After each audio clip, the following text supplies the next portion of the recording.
News নির্ভীকের পক্ষ থেকে সকলকে শুভেচ্ছা, অভিনন্দন, ভালোবাসা জানিয়ে নিউজ নির্ভীকে সকলকে স্বাগত জানাচ্ছি। আপনারা দেখছেন নিউজ নির্ভীক, আর প্রতিদিনের মতো আজ 12ই ফেব্রুয়ারি সোমবার দেখছেন ঝটপট 10টা খবরের আরও একটা পর্ব। আজ প্রথমেই আন্তর্জাতিক খবরে থাকছে রাফা শহরে অভিযানের ব্যাপারে নাকি বাইডেনের আপত্তি রয়েছে। পণবন্দীদের মুক্ত করার আলোচনায় প্রকৃত অগ্রগতি অর্জিত হয়েছে বলে দাবি। নিউজ নির্ভীকের ঝটপট 10টা খবরের প্রথম এই খবর ছাড়াও সাথে সাথে আন্তর্জাতিক, জাতীয় এবং আঞ্চলিক মিলিয়ে, অর্থাৎ প্রথমে বিশ্বের খবর, তারপর জাতীয় অর্থাৎ ভারতের অন্যান্য রাজ্যের খবর এবং সর্বশেষে আঞ্চলিক অর্থাৎ ভারতের পশ্চিমবঙ্গ রাজ্যের খবর মিলিয়ে আরও গুরুত্বপূর্ণ যে খবরগুলো থাকছে সেগুলো হলো বড়সড় কূটনৈতিক জয় ভারতের। মৃত্যুদণ্ডপ্রাপ্ত 8 জন ভারতীয় নৌসেনা অফিসারকে মুক্তি দিয়েছে কাতার। নির্বাচনের ফলাফল ইস্যুতে বিক্ষোভ, সহিংসতা ছড়িয়ে পড়ার আশঙ্কায় 144 ধারা জারি করা হয়েছে পাকিস্তানের রাজধানী ইসলামাবাদে। পাকিস্তানে জোট সরকারে কোন দল কোন পদ পেতে পারে, একটা কল্পনা, একটা জল্পনা।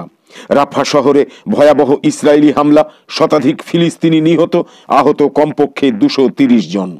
বাংলাদেশ ন্যাশনালিস্ট পার্টি বিএনপি 6 দিনের নতুন কর্মসূচি ঘোষণা করেছে গতকাল রবিবার। অসমের সাংসদ বদরুদ্দিন আজমল উত্তরাখণ্ড বিধানসভায় উত্থাপিত ইউনিফর্ম সিভিল কোড বিলের প্রতিবাদ জানিয়ে বলেছেন, এই বিলকে ডাস্টবিনে ফেলে দেওয়া উচিত। সন্দেশখালি নিয়ে প্রথমবার মুখ খুললেন মুখ্যমন্ত্রী মমতা বন্দ্যোপাধ্যায়। কি বললেন তিনি, দেখে নিয়ে আসুন।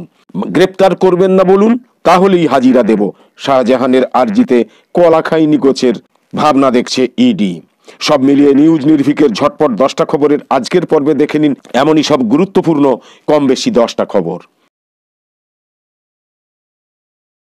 রাফা শহরে অভিযানের ব্যাপারে নাকি বাইডেনের আপত্তি রয়েছে। পণবন্দীদের মুক্ত করার আলোচনায় প্রকৃত অগ্রগতি অর্জিত হয়েছে বলে দাবি। গাজা উপত্যকায় হামাস সহ ফিলিস্তিনি প্রতিরোধ সংগঠনগুলোর হাতে আটক ইসরায়েলি পণবন্দীদের মুক্ত করার আলোচনায় প্রকৃত অগ্রগতি অর্জিত হয়েছে বলে দাবি করেছেন মার্কিন প্রশাসনের একজন কর্মকর্তা। নাম প্রকাশে অনিচ্ছুক ওই কর্মকর্তার বরাত দিয়ে বার্তা সংস্থা রয়টার্স এই খবর জানিয়েছে। তিনি বলেছেন, গত কয়েক সপ্তাহ ধরে বিষয়টা নিয়ে আলোচনা চলছে। ওই কর্মকর্তা বলেছেন, রবিবার মার্কিন প্রেসিডেন্ট জো বাইডেন এবং ইসরায়েলি প্রধানমন্ত্রী বেঞ্জামিন নেতানিয়াহুর মধ্যে 45 মিনিট ধরে ফোন আলাপ হয়েছে। ওই আলাপের মূল বিষয় ছিল পণবন্দি মুক্তির সম্ভাব্য চুক্তি। এখনো বন্দি মুক্তির আলোচনায় উল্লেখযোগ্য দূরত্ব রয়েছে জানিয়ে ওই মার্কিন কর্মকর্তা বলেছেন, দূরত্বটা সত্যিই অনেক বেশি। ফোন আলাপে বাইডেন নাকি স্পষ্ট করে বলেছেন যে গাজার সর্বদক্ষিণের শহর রাফাতে আশ্রয় গ্রহণকারী প্রায় 15 লক্ষ ফিলিস্তিনি শরণার্থীর নিরাপত্তার ব্যাপারে কোনো পরিকল্পনা ছাড়া তিনি ওই শহরে ইসরায়েলের সামরিক অভিযান সমর্থন করবেন না।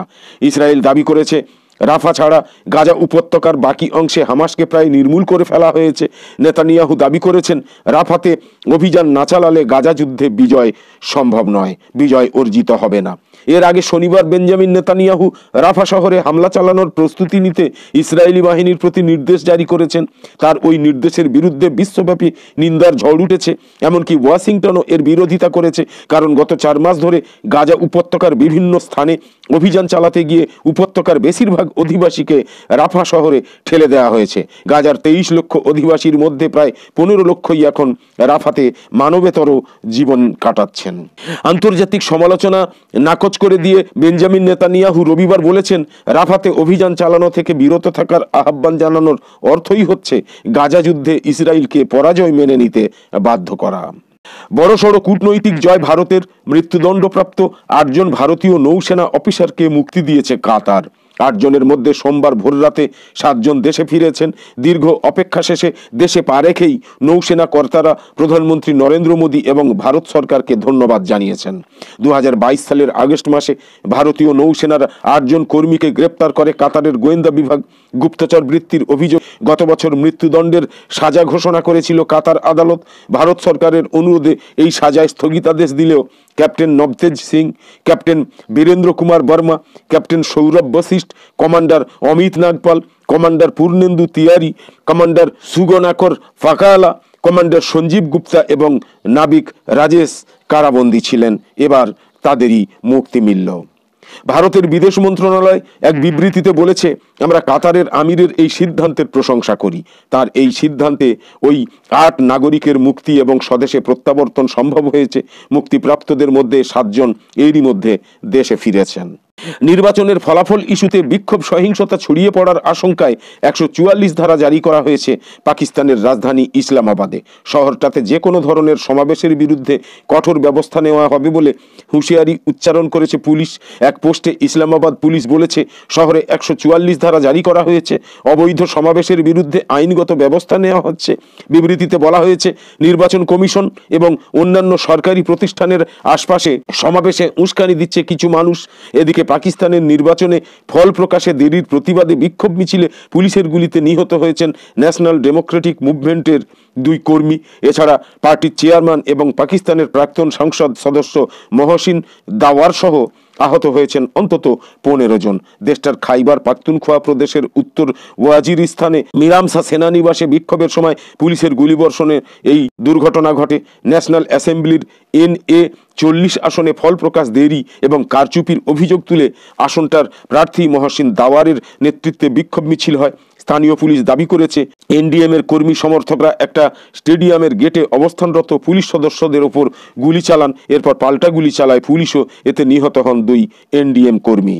পাকিস্তানে জোট সরকারে কোন দল কোন পদ পেতে পারে? কেন্দ্রে একটা টেকসই জোট সরকার গঠনে ক্ষমতা ভাগাভাগি করতে প্রাথমিক একটা কৌশল অর্থাৎ ফর্মুলা বানিয়েছে সাবেক প্রধানমন্ত্রী নওয়াজ শরীফের দল PMLN। এই কৌশল ধরেই আগামী দিনের সম্ভাব্য মিত্রদের সঙ্গে আলোচনা চালিয়ে যেতে চায় দলটা। PMLN সূত্রে জানা গিয়েছে, যদি PPP সহ মিত্ররা প্রধানমন্ত্রীর পদ PMLN এর জন্য ছেড়ে দিতে রাজি হয়, তাহলে দেশের প্রেসিডেন্ট এবং পার্লামেন্টের স্পিকারের পদ PPP-কে দেয়া হতে পারে, এমনটাই জানিয়েছে ওই সূত্র। একইভাবে ডেপুটি স্পিকারের পদ দেওয়া হতে পারে মুত্তাহিদা কওমি মুভমেন্ট পাকিস্তানকে, কিংবা স্বতন্ত্র হিসাবে নির্বাচনে জিতে আসা কোনো প্রভাবশালী প্রার্থী জোট সরকারে এলে তাকেও ডেপুটি স্পিকার করা হতে পারে। রাফা শহরে ভয়াবহ ইসরায়েলি হামলা, শতাধিক ফিলিস্তিনি নিহত, আহত কমপক্ষে 230 জন। অবরুদ্ধ গাজা উপত্যকার দক্ষিণাঞ্চলীয় রাফা শহরে ইহুদিবাদী ইসরায়েলের বিমান এবং স্থল হামলায় নারী শিশু সহ শত শত ফিলিস্তিনি হতাহত হয়েছেন। ঘনবসতিপূর্ণ রাফা শহরে ইহুদিবাদী বাহিনীর আগ্রাসনের পরিকল্পনার ব্যাপারে বিশ্বব্যাপী নিন্দার প্রতিবাদ সত্ত্বেও বেঞ্জামিন নেতানিয়াহুর সরকার এই বর্বর হামলা চালালো। গাজার স্বাস্থ্য মন্ত্রণালয়ের বরাত দিয়ে ফিলিস্তিনি গণমাধ্যমগুলো জানিয়েছে, রাফা শহরে ফিলিস্তিনিদের ঘরবাড়ি এবং মসজিদে ইসরায়েলি বাহিনীর নৃশংস হামলায় এ পর্যন্ত শতাধিক বেসামরিক মানুষ শহীদ এবং কমপক্ষে 230 জন আহত হয়েছেন। ধ্বংসস্তূপের নিচে আটকা পড়েছে কয়েক ডজন মানুষ। ফিলিস্তিনের স্বাস্থ্য মন্ত্রণালয়ের একজন কর্মকর্তা জানিয়েছেন, ইসরায়েলি হামলায় যে বিপুল সংখ্যক মানুষ আহত হয়েছেন তাদের চিকিৎসা দেওয়ার সামর্থ্য গাজার হাসপাতালগুলোর নেই। গাজার দক্ষিণাঞ্চলের খান ইউনিস শহরের কাছে ফিলিস্তিনি প্রতিরোধ যোদ্ধাদের অতর্কিত হামলায় 11 জন ইসরায়েলি সৈন্য নিহত হওয়ার পর রাফা শহরে এই হামলা চালানো হলো। গাজা উপত্যকার বিভিন্ন এলাকায় ইসরায়েলি বাহিনীর নির্বিচার বোমাবর্ষণে ঘরবাড়ি হারানো প্রায় 24 লক্ষ লোকের বেশিরভাগই এখন অবস্থান করছেন রাফা শহরে। প্রধানমন্ত্রী বেঞ্জামিন নেতানিয়াহু রাফা শহরে হামলা চালানোর প্রস্তুতি নিতে গত শনিবার ইসরায়েলি বাহিনীর প্রতি নির্দেশ জারি করেছেন। এর প্রতিক্রিয়ায় ফিলিস্তিনের ইসলামী প্রতিরোধ আন্দোলন হামাস হুঁশিয়ারি উচ্চারণ করে বলেছে, ইসরায়েল রাফা শহরে স্থল অভিযান শুরু করলে তেল আবিবের সঙ্গে সমস্ত রকম পণবন্দি মুক্তির আলোচনা বাতিল করা হবে। বাংলাদেশ ন্যাশনালিস্ট পার্টি BNP 6 দিনের নতুন কর্মসূচি ঘোষণা করেছে। দ্রব্যমূল্যের ঊর্ধ্বগতি, দলের চেয়ারপারসন খালেদা জিয়া সহ শীর্ষ নেতাদের মামলা প্রত্যাহার করে মুক্তি, নির্বাচন বাতিল এবং এক দফার আন্দোলন বেগবান করার লক্ষ্যে 6 দিনের নতুন কর্মসূচি ঘোষণা করেছে BNP। রবিবার বিকালে বাংলাদেশের রাজধানীর নয়াপল্টন BNPর কেন্দ্রীয় কার্যালয়ে এক সংবাদ সম্মেলনে এই কর্মসূচি ঘোষণা করেছেন দলটার সিনিয়র যুগ্ম মহাসচিব রুহুল কবির রিজভী। রুহুল কবির রিজভী বলেছেন, দ্রব্যমূল্যের ঊর্ধ্বগতি, BNP চেয়ারপারসন খালেদা জিয়া সহ দলের শীর্ষ নেতাদের মামলা প্রত্যাহার করে মুক্তি, ডামি নির্বাচন বাতিল এবং এক দফার আন্দোলন বেগবান করার লক্ষ্যে আগামী মঙ্গলবার এবং বুধবার ঢাকা সহ দেশের সকল মহানগরে গণসংযোগ এবং লিফলেট বিতরণ কর্মসূচি অনুষ্ঠিত হবে। আগামী শুক্রবার সারা দেশে বাংলাদেশ এবং ভারত ও মিয়ানমার সীমান্ত সংলগ্ন বাংলাদেশের অভ্যন্তরে শহীদ বাংলাদেশিদের স্মরণে বাদ জুম্মা দেশের সকল মসজিদে দোয়া এবং মাগফিরাত কামনা করা হবে। এছাড়া 17 ফেব্রুয়ারি শনিবার সকল জেলা শহরে গণসংযোগ এবং লিফলেট বিতরণ, 18 ফেব্রুয়ারি রবিবার এবং 19 ফেব্রুয়ারি আগামী সোমবার দেশের সকল উপজেলা, সকল থানা, পৌরসভায় এবং ইউনিয়ন পর্যায়ে গণসংযোগ এবং লিফলেট বিতরণ কর্মসূচি অনুষ্ঠিত হবে। সংবাদ সম্মেলনে আরও উপস্থিত ছিলেন বিএনপির সহ সাংগঠনিক সম্পাদক আব্দুল খালেক, কাজী সাইয়েদুল আলম বাবুল, নির্বাহী কমিটির সদস্য তারিকুল ইসলাম তেনজিং প্রমুখ। অসমের সাংসদ বদরুদ্দিন আজমল উত্তরাখণ্ড বিধানসভায় উত্থাপিত ইউনিফর্ম সিভিল কোড বিলের প্রতিবাদ জানিয়ে বলেছেন, এই বিলকে ডাস্টবিনে ফেলে দেওয়া উচিত।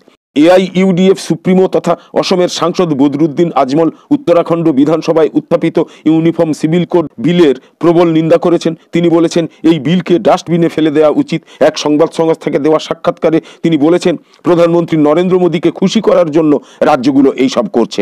জনগণের প্রয়োজনীয় পরিষেবাগুলো প্রদানে সরকার ব্যর্থ হলে বিধানসভায় তারা সেই ব্যর্থতা ঢাকতে এই ধরনের কিছু চকচকে জিনিস আনে। আর এই প্রসঙ্গে বলতে গিয়ে তিনি কটাক্ষ করে অসমের মুখ্যমন্ত্রী হিমন্ত বিশ্ব শর্মাকেও কটাক্ষ করেছেন। আজমল বলেছেন, অসমের মুখ্যমন্ত্রী হিমন্ত বিশ্ব শর্মাও সময়ে সময়ে এই ধরনের কাজ করে থাকেন। তারা আসলে প্রধানমন্ত্রীকে খুশি করতে চান, কারণ তারা আরও কিছুটা সময় মুখ্যমন্ত্রীর কুর্সিতে থাকতে চান। এরপরই ইউসিসি প্রসঙ্গে তার প্রতিক্রিয়া, এই বিলটা ডাস্টবিনে ফেলে দেওয়া উচিত। ইউসিসির সমালোচনা করে তিনি বলেন, ভারতে সাংস্কৃতিক বৈচিত্র্য রয়েছে, ভারতের চিরাচরিত পরম্পরা, বৈচিত্র্য, নিয়মের বিরুদ্ধে গিয়ে কিছু করলে তা বেশি দিন স্থায়ী হবে না।